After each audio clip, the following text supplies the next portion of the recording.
3, We can also 2, say, 1. Let's fucking go. Let's fucking go.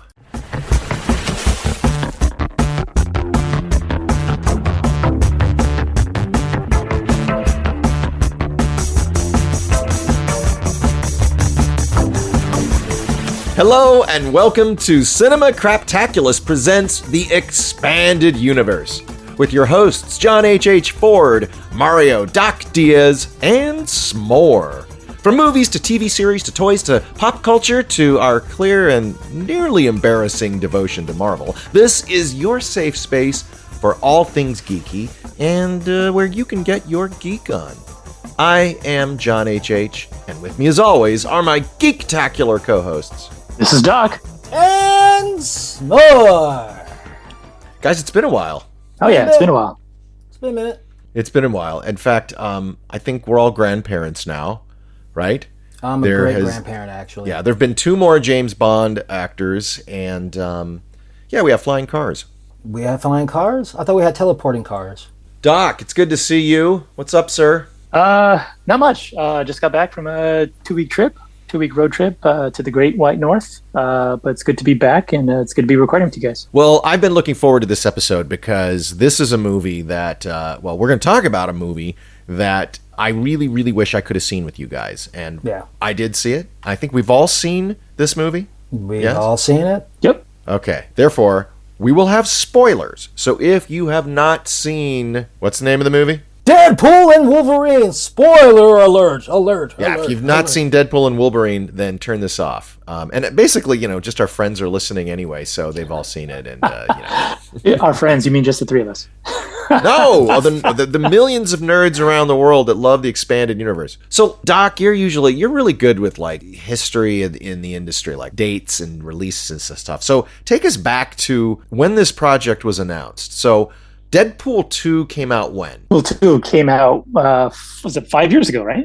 It was 2018? No, I think it was earlier than that. Wasn't it 2016? Oh, look at this. Just with the worst. Here, everybody's Googling. I think it was 2018 because in the movie they said 5 years ago. So okay. 2018. All right, fair enough. Came out in 2018, y'all. 2018. Yeah. All right, so 2018, that's that is in movie, in industry, and in dog years, that's a long time. Should we go even like further back? Sure. Should we go further back to X-Men Origins, Wolverine? Back in the ancient days of 2000? Well, because you had Ryan Reynolds, who like for a long time wanted to be, Wade Wilson, Deadpool. Ryan Reynolds is Canadian, and he's a Canadian character, so he was all excited. He got this role. Ryan Reynolds is very quippy in real life, and so he got it. And the character is known as the Merc With A Mouth. And what do? They shut his mouth. They seal it shut. Wait, is that you? Yeah, Stryker finally figured out how to shut you up. We all saw that movie, and I remember we get to that last scene, and I swear we all just like gave a, huh? What? We did the Scooby-Doo, what the fuck was that? I'm sure like Ryan Reynolds was like thinking, okay, it's done. That character is dead. I'm going to move on to a better character, Green Lantern. Well, yeah, exactly. But he didn't meet his wife, so there's that. Yeah, some good stuff came out of there, yeah. Did anyone actually watch that Green Lantern movie, by the way? No, I think you guys... Sean, we saw it in the theater. We saw it I've been trying to forget. I've been trying to forget ever since. It's funny, nobody has bashed that movie more than Ryan Reynolds. And I'm curious when he bumps into... I mean, first of all, 1 million people in town worked on that movie, so there had to have been a few people that crossed paths later. And Ryan Reynolds never bumped into Martin Campbell or any of the screenwriters. Like, I'm just kidding when I bag on that movie, right? It's Hollywood town. People get it. You talk about people, you talk about the projects, you insult them, you praise them. It's all part of the game. Y'all, it's all part of the game. Yeah. Of course, that led to the infamous footage that was leaked, and we don't know by who. Didn't he just finally cop to it? I mean, everybody knows he was responsible for it being leaked. I mean, obviously, yeah, it was meant to be leaked, right? Yeah, it's refresh my memory. What leak now? Well, Fox had this. There was this test footage, and it was called test footage. Didn't say Deadpool. It just leaked, and everybody was passing it around on YouTube. And it was Deadpool listening to some Gwen Stefani on an overpass. Yeah, he drops basically it was the freeway scene that they ended up redoing for the first Deadpool movie. And so it was him on the overpass. He jumps off, into a car, and it kicks a bunch of butt. A bunch of cars flip over, explosions. He kills a bunch of people. I do remember that. Okay. And so all of a sudden, that blew up. It went viral online. And so all of a sudden, Fox was like, oh, hey, maybe we should make this movie after all. People actually do like this character. Because they were basing it off of fans' reactions to the no-mouth Deadpool from X-Men Origins. Yeah. So it got greenlit pretty quickly once virally good word of mouth came out, and they hit the ground running. They already had that scene storyboarded, obviously. So we enjoyed it. We had fun, and I remember seeing it.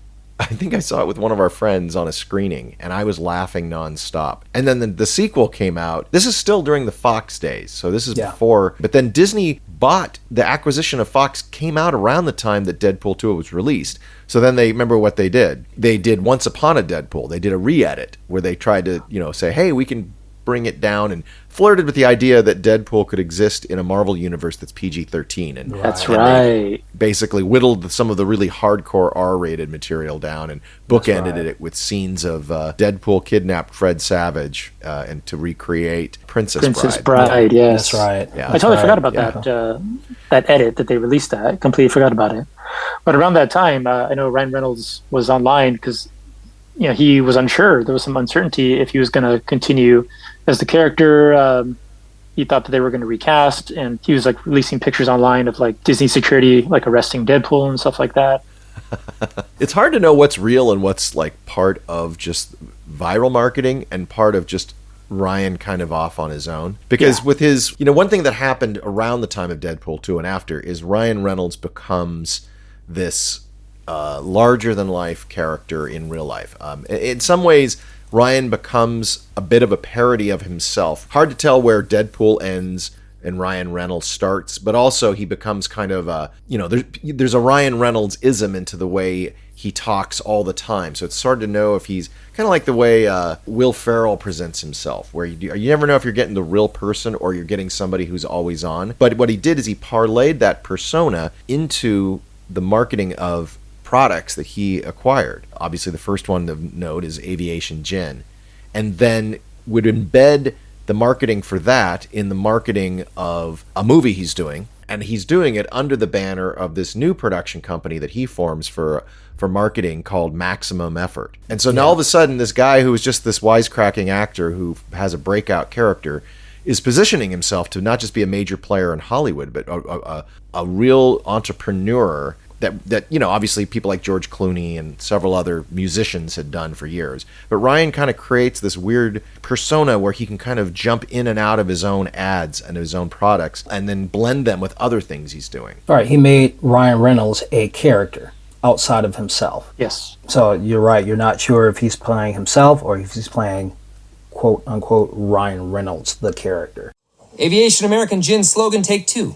Aviation American Gin. If you're drinking anything else, you're drinking bullshit. Aviation American Gin. It'll get you f***ed. He also has a Mint Mobile, and then that shows up in movies as well. And then, of course, he's Wrexham. a partner for Welcome to Wrexham, so they include elements of that in his movies too. Yeah. So, which is fun. He brilliantly made his persona a brand, and he put everything under that persona, under that brand. It's brilliant. Yeah. And it works. Then fast forward a little bit in between Deadpool 2 and that extra PG-13 edition. The third Deadpool was in pre-production, and they were brainstorming. They didn't know what was going to happen, and supposedly Ryan Reynolds pitched multiple screenplays to Kevin Feige until he finally approved it. Eventually, Feige was on board to go full rated R, which works with the character. When Disney takes over operations of Fox and its library, and the Marvel characters that Fox had the license to all suddenly revert to Disney ownership and are positioned to join the MCU, there's still other Fox properties out there in the marketplace, not just Deadpool. At the same time, you had some X-Men movies that were spilling over. We talk about the Netflix Daredevil and some of those shows like Jessica Jones, and kind of not part of Fox anymore, but they're not still under the MCU quite yet. So I'm curious, like, what was going on as they're trying to figure out, do we still have licensing agreements that have to be honored with certain actors, like Jennifer Lawrence? There was talk that they can't do new X-Men characters until the contracts run out for people like James McAvoy and Michael Fassbender. I don't know if any of that's true. And then Hugh Jackman says goodbye kind of around the same time with Logan. So it's like, oh, well, he's done, right? Right. So talk a little bit about what you think was going on there with Marvel and Fox and sort of figuring out as they're wrapping up the Infinity Saga too. And then where do you think Feige was looking at Deadpool? Did they think that that was something that was going to be incorporated or just maybe a sideshow? I think Feige was thinking clean slate, because he had all his plans for the MCU and, up until that point. So he was probably thinking clean slate. He might have also been thinking, in the Marvel Universe, Deadpool is not he's not an important character. So at some point, he was probably planning on getting to the X-Men, and he probably wasn't going to use Deadpool. At some point, they were thinking maybe we'll just release a third one just to kind of finish off the trilogy, and then just to kind of send the character off. But it kind of works out, with the whole the multiverse, saga and variants and stuff like that, and different realities. They're able to make it work, and they kept them on, and it's a good thing they did, because it seems like the consumer, the moviegoers, they do enjoy Ryan Reynolds. And then based on this weekend's box office, the numbers, it was a good call to keep him going, keep the character going. S'more, what did it do? Well, John and Doc, the movie opened domestically to a $205 million opening. And overseas, globally, it made $438 million. It now lands at the 8th biggest opening of all time for a rated R film, which is huge because this film is the only MCU rated R film. That's the first. It's interesting because I was just talking, as we were coming back from seeing it, and we're all going to dive into the movie soon, but I did notice that it had been announced that Inside Out 2 was officially the highest grossing animated film of all time. Now, of course, we always qualify that and adjust it for today's dollars and ticket prices, but it's also post-pandemic when movie-going, and we've spent copious amount of times on our show talking about the downfall of theater chains and the degrading movie-going. To see a film make that kind of coin, I don't care if they've raised the tickets or not, it's still a huge accomplishment. Oh, and it's big, and I think this sort of marks as to what we've discussed before about the theater. Theaters are coming back, but only for blockbusters. Why do we know this? Barbenheimer, 2 blockbusters, improved the theater experience significantly. Mario Brothers opened to a huge domestic and international opening. I think people are willing to go to the theaters if they feel like it's worth their dime, i.e. they have to be big blockbusters. I think the age of the small film is done in the theaters. I think this is just strictly blockbuster city now, at least for the foreseeable future. Well, creatively, that also can be very problematic because it means they're going to make, they've always made sort of choices based on what they think is going to do well, but now it's going to make it even tougher to be a spec screenwriter. But, for me, I feel like it's almost like we're post-war, and after a war, you have to rebuild. Mm-hmm. And rebuilding means you think things differently. And I think including the war, not just the pandemic, but also the strikes. So they finally came up with an idea. And and I love how do you remember how they rolled it out to the audience, to social media? Yeah, that was great. The very first commercial, it was fantastic. Hugh coming down the staircase. But we did have one idea. Hey, Hugh, you want to play Wolverine one more time? Yeah, sure, Ryan. It was brilliant. It was brilliant. That was great. And wholly unexpected. But when you look at it, you said, wow, that is a no-brainer. Of course, Hugh and Ryan have been, tag teaming each other in comments and faux rivalries. And it was a no-brainer to them and perhaps to us, but keep in mind, we were under the assumption that Hugh was done. He was retired. Yeah. Speaking for myself, I never thought he would play the character again. Yeah, neither well, did in I. a way, nor should he, because, the MCU is now, got a clean slate. And there's that part of you, we all know, we want to see what their new version of the Fantastic Four is going to be, what their new version of Wolverine and the X-Men. If you look back on it and you realize some of the things that they picked and kept, Matt Murdock, there's certain characters they could have reset, but they decided to say, no, we're going to keep the same characters from the Netflix series, at least for that. We're going to keep D'Onofrio as Kingpin. And so in a way, you're like, Why do you think they kept those certain characters? Because the fans love the actors who portrayed them, and they the executions of these particular characters that kept were actually well done. So MCU was thinking, okay, it's not broken, let's just use it. But in all works. fairness, they didn't kill those characters off. No. Logan, Yeah. ... had an ending. Yes. Yeah. I think Feige has been quoted as saying that he was pretty dead set on recasting and not using Hugh Jackman in the movies. So he had to be convinced. So, and I guess, I don't know if it was Ryan Reynolds or who did it, they convinced him. And I guess that he got to a certain point where he was open to it and he figured it would work with the whole MCU. And with the story they told, if for those who watched the film, they managed to tell a story that made it work without necessarily, quote unquote, ruining what the films had done, particularly Logan. Well, and they also planted the seeds on how they would do it in films like Doctor Strange Multiverse of Madness, where you had certain, you had Anson Mount come in as, what's his name? Thunderbolt? What's the guy's name? Black Bolt. Black Bolt. Bolt again.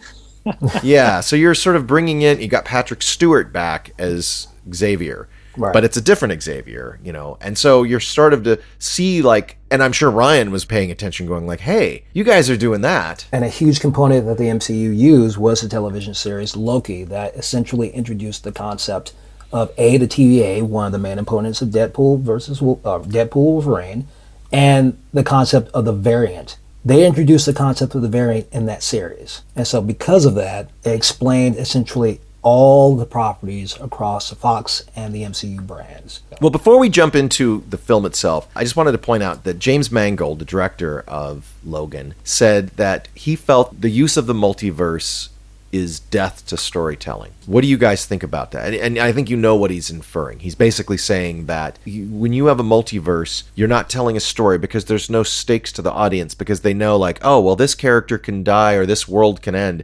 And it doesn't make a difference because we'll see it rebooted elsewhere in a different variant. And so characters don't have finality. They don't have an arc because they can just be regenerated elsewhere. I understand what Mangold's trying to say. I completely understand his reasoning for it. I don't agree. I think, like any property, like any scenario, like any characters, look, there are really truly no original stories. It can be argued there are maybe 7 or 8 legitimately unique stories in existence. It's how it's told. It's writing. It's directing. It's producing. It doesn't matter what the storyline is or what the elements are. If you have a good writer, good director, good producer, you can make it work. Now, I understand in the hands of poor writers and poor creatives, yes, it's a cop-out. Oh, we called up this character. Psh, we have another one from another universe. We can continue. True, but that's lazy storytelling. And that's just lazy storytelling no matter what you do. You can go to any genre and have lazy storytelling. Why not simply reboot? Because rebooting and multiverses are two different concepts. It depends again on the story. When you're rebooting, you're implying that everything you've read and seen before, that's done. That's another chapter, another saga in your life. This is a brand new version of the same concept, theoretically in the same sort of style, same universe, but different characters, different concepts. They're two different things. Say it's a bit of a reboot within the universe, within the storyline. With the option to tie them both together with it, if they want to, and they have. Now, again, you can't rely on this too much, but... Yeah, hopefully they won't keep doing it, and it sounds like the MCU doesn't plan to. Like, if they had a choice, they would eventually move on from the multiverse. But, I've spoken to a lot of people who aren't into the concept of a multiverse or alternate realities because they like a more linear story, they like street level. So it just depends on your point of view, where you come from. If you're open to the concept and the idea, or if not, if you just like something a little bit more straightforward, then variants won't really work for you. All right, so spoilers. We're going to dive into this movie. So Deadpool, Wolverine, it comes in, and God knows it was hyped. I mean, this thing had marketing. Those two boys were jumping around the world if you followed Hugh and Ryan on social media. I mean, I know that's all 4-star hotels and private jets, but it's still got to be exhausting. I hate to be the coordinators and the marketing people accompanying them, but they went everywhere and they pushed this film. Those guys were globetrotting. It's like in the weeks leading up to the release of the movie, they were everywhere. They were showing up on talk shows. They were hosting shows themselves. They were popping up like on Hot Ones on YouTube. Pretty much anywhere you would go, you would see the two of them promoting the film. There was a lot of hype, and I went into this film with very high expectations. And I got to say, I was laughing and entertained from the first second to the last second of this movie. Yeah, no, I agree. There was like some scenes in there where I was just kind of like sitting up in my seat.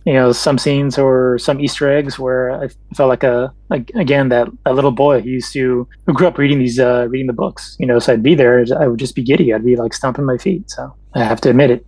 And for me, I mean, look, the marketing was everywhere. You couldn't escape it. And to be perfectly honest, my expectations weren't low. They weren't low, but they weren't high. It was more like, okay, let's see what's going to happen. Past films have come out, may have soured people a little bit, myself included.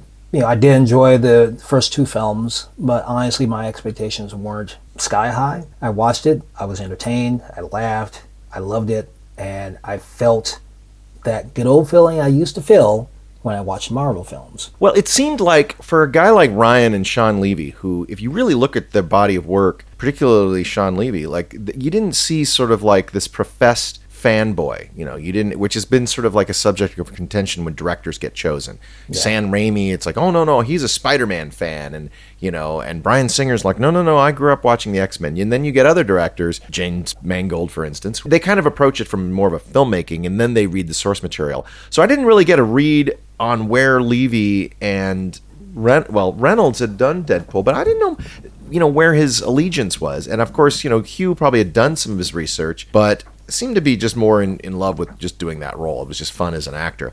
This film felt like it was put together for fans of X-Men. X-Men and Marvel in general. I mean, some of the references in there I didn't expect. And they were not mutant references. Well, the thing about fourth wall breaking is it's almost like an unfair tool in your arsenal of storytelling.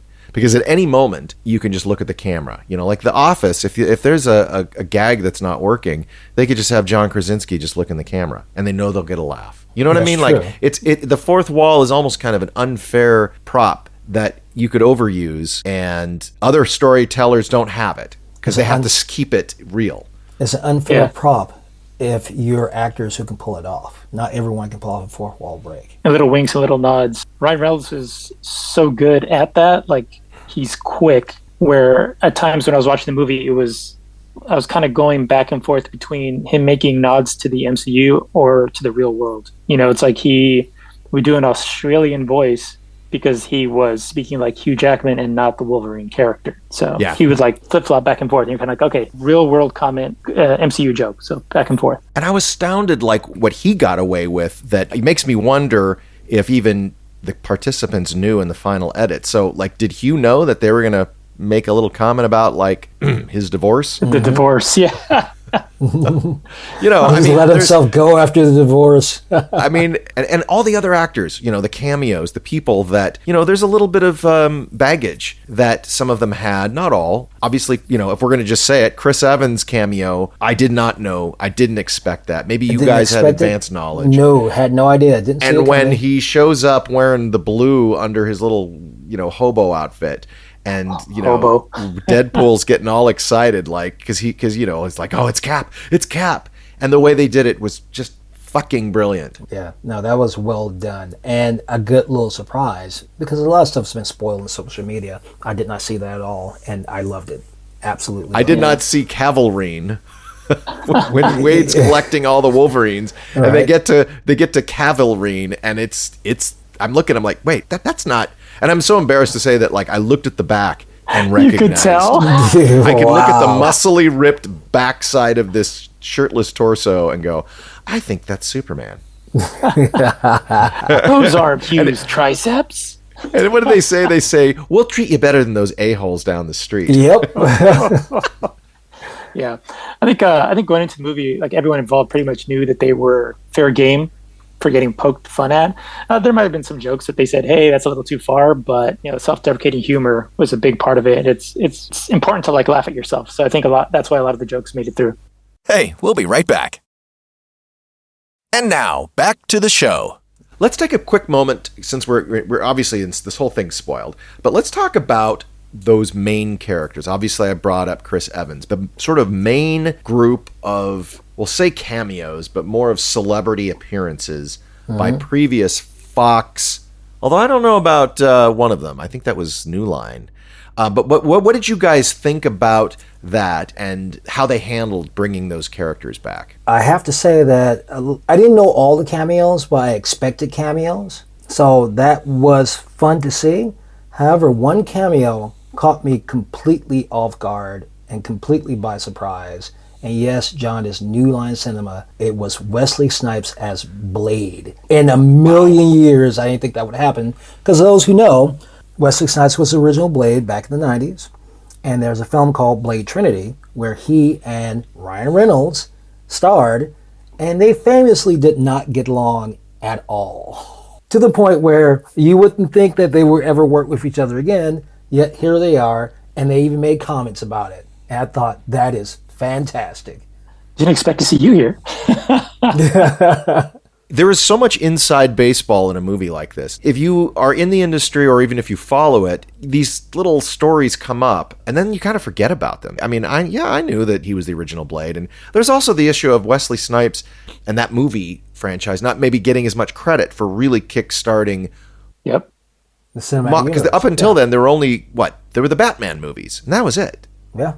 That was it. And then Blade, and of course X-Men in 2000. Everything changed when Spider-Man came out a couple of years later. But Blade really is sort of the proto Marvel Studios film, yeah. right? It is. It is. Again, Blade came out, I believe, 98, 97? And only a few people knew that that was a quote-unquote Marvel film and a Marvel character. I think another positive about this film, at least I'm going to praise it in this way, I think, it was a fan film for the fans. It was also a film for industry insider fans because, to your point, if you know all these little stories about how these movies get made, they addressed that in the film quite well. It was subtle, but they'd done it quite well. My hat's off to that.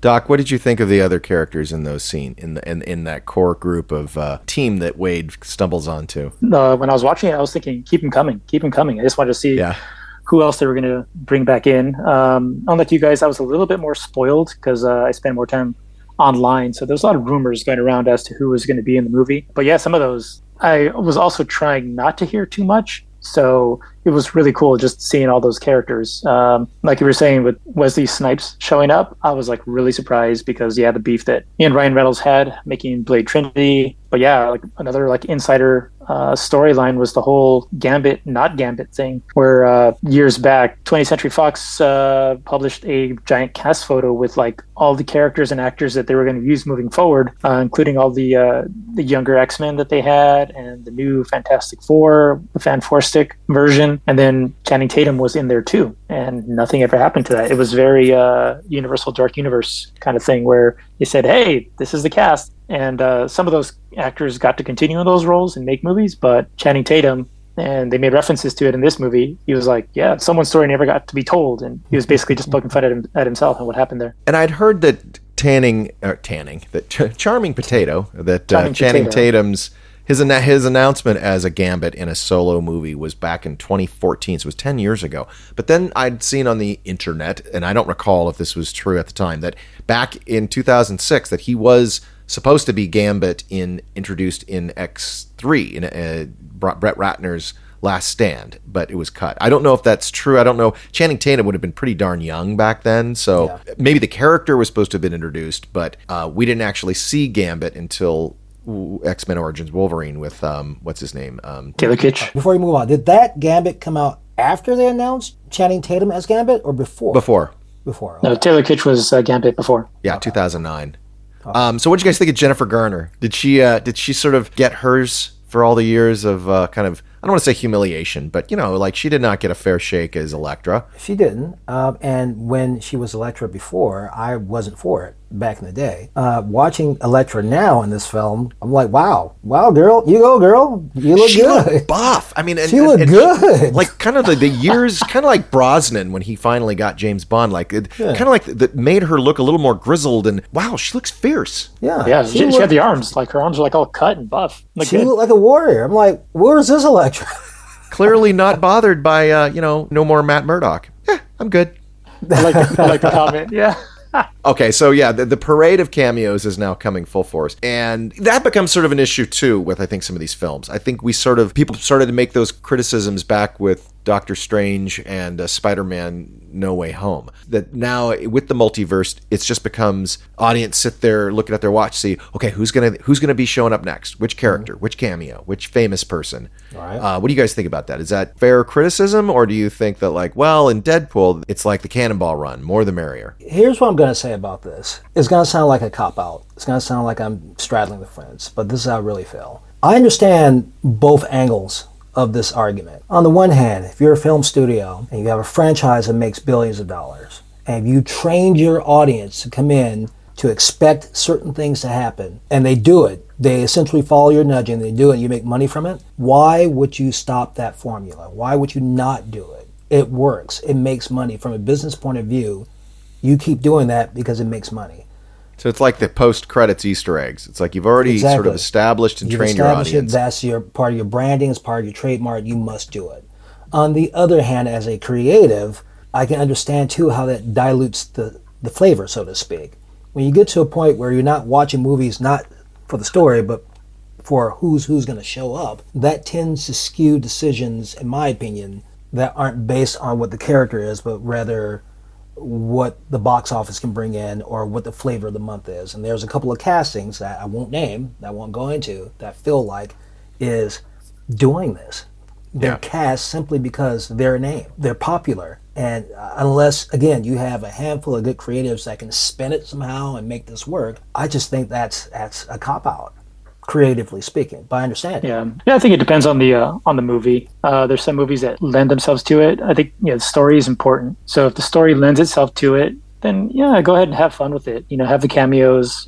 Have certain appearances. Don't shoehorn stuff in. Like if you have a storyline that doesn't ask for like a variant or other Easter eggs, then just don't include it and focus on telling the good story. Mm-hmm. I think the advantage that this film has over any other superhero movie, and whether it's Marvel, DC, or whatever, is just that it's a screwball comedy. Yes. That it is action, it is violence, it is a lot of gore. There are some dramatic moments if you're kind of invested here and there. Yeah. But it has this leg up because it is a comedy. It is satire. Mm-hmm. It is self-referencing. And so therefore, it gives a level of license to do whatever. I mean, it's the biggest sandbox, not creatively necessarily, but in terms of wild ideas and pushing the envelope, that I think that if I were another director from the other franchises or who have done other superhero movies, I'd be a little envious because like, wow, I wouldn't be allowed to have done that. I wouldn't have been able to have that kind of violence. I wouldn't be able to have that character cameo. And I certainly wouldn't be able to just have that plot hole. But here you can have a plot hole and then Deadpool steps over and says, well, that's just lazy writing. You don't even need to apologize because you can apologize. Yeah, and here's why here's why that works. It works because this is what they established from the first Deadpool movie, and they have a cast and a crew who understands how to write that humor. And since it was successful, not once, not twice, why are we necessarily surprised that it's not as successful again? It worked 2 times before, and it works well because they are willing. You have this element. And you have 2 studios and companies who are willing to acknowledge that mistakes were made. Yes, you can go ahead and parody these mistakes. We're okay with it. Boom, you have magic. That's why it works. We're running out of time a bit, but we'd be remiss if we didn't just talk about the second half of the title, and that's Wolverine. You're well regarded. You were an X-Man. Fuck that, you were the X-Man. The Wolverine is a hero in my world. Yeah, well, he ain't shit in mine. Whoever you think I am, you got the wrong guy. You were always the wrong guy, till you weren't. Let's get into some Wolverine. What? That sounds like something that Deadpool would say, and then look at the camera. Well, speaking of John, Wolverine, just look at the camera. one of my favorite scenes was the Wolverine montage, where Deadpool is hopping from reality to reality. So again, going back to me saying I was like a little kid watching this movie, I was just, I have to admit, I was jumping up and down in my seat as they just rolled out Wolverine variant after variant after variant, because I grew up reading the books. And so a lot of the versions they used were versions of Wolverine or costumes, outfits that Wolverine has used over the decades. And so I was just like, I was just squeeing in my seat watching this. So, hey, little comic book accurate Wolverine, aren't you just the cutest little thing? Well, Doc, what did they do that was awesome that they introduced that we haven't seen before in the film? That's specific to a certain... A particular costume? Yes. Yes.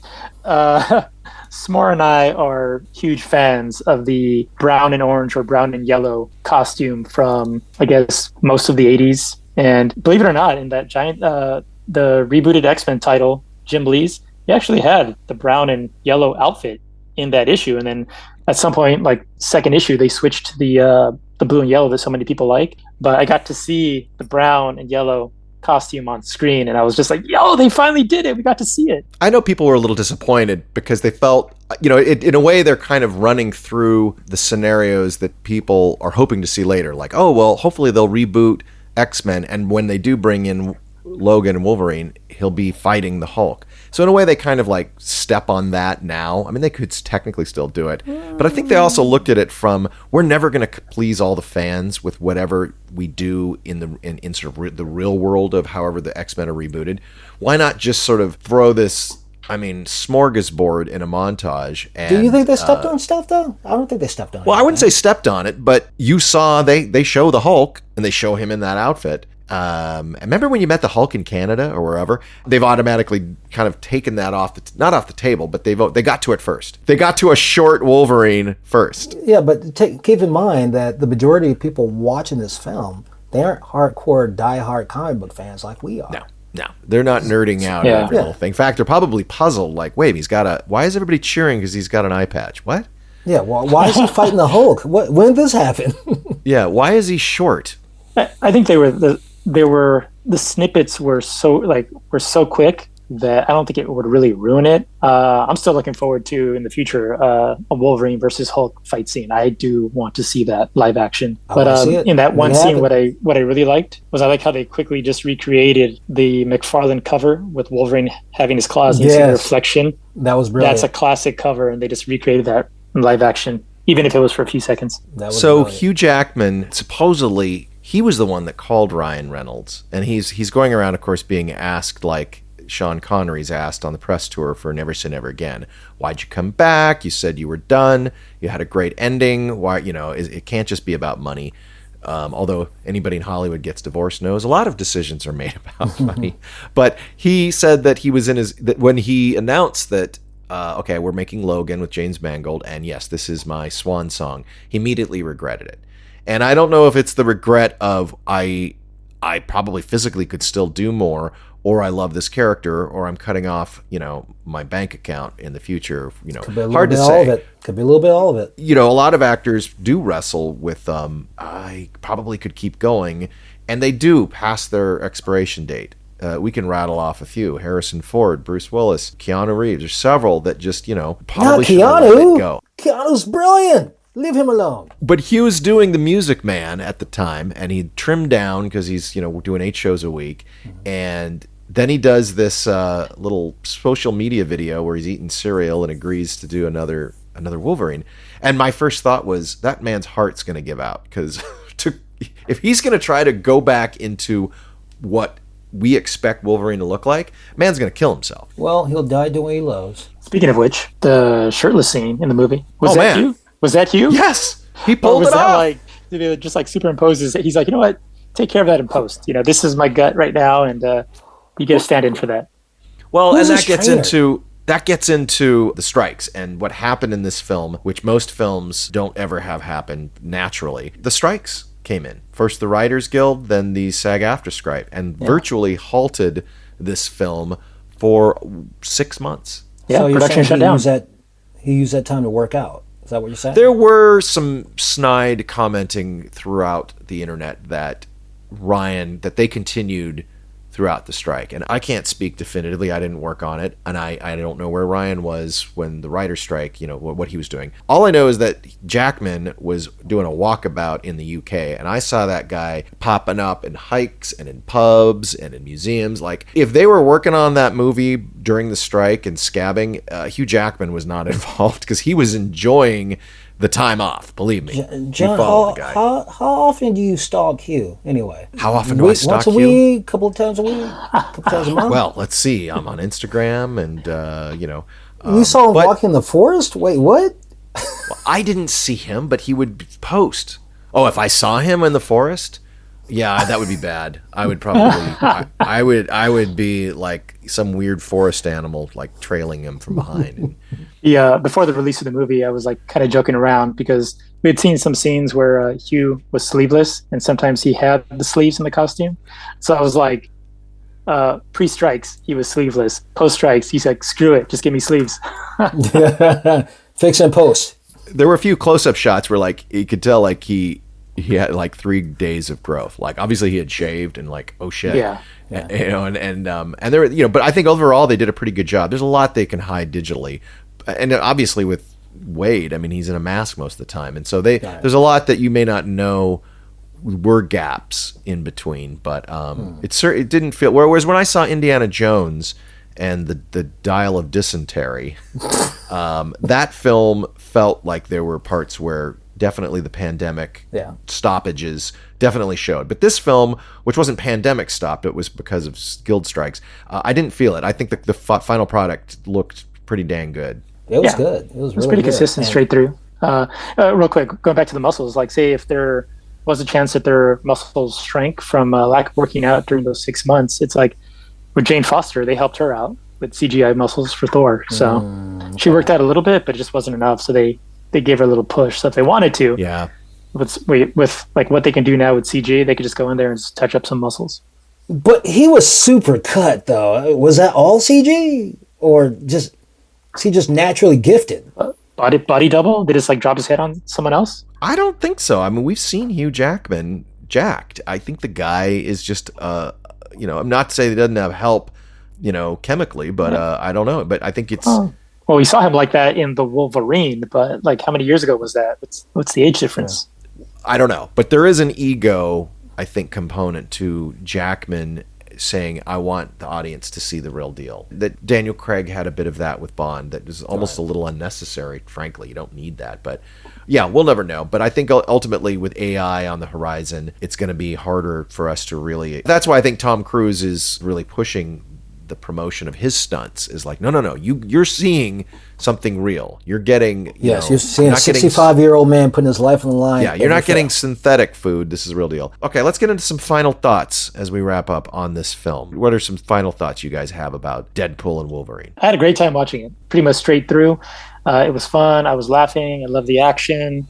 Loved all the references, Easter eggs. I loved the connections to the MCU. I love seeing all the cameos. I'd go see it again. I'm the same way. Love the film. Love the jokes. Thought the writing was strong. Thought the direction was strong. The actors and the actresses look good. Love the villain. Villain's pretty well done too. I think they hit all the right notes.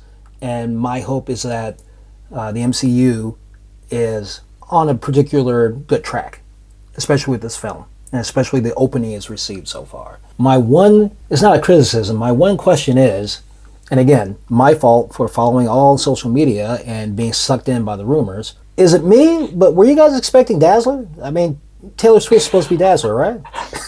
I think that was just you. I was like wishful thinking.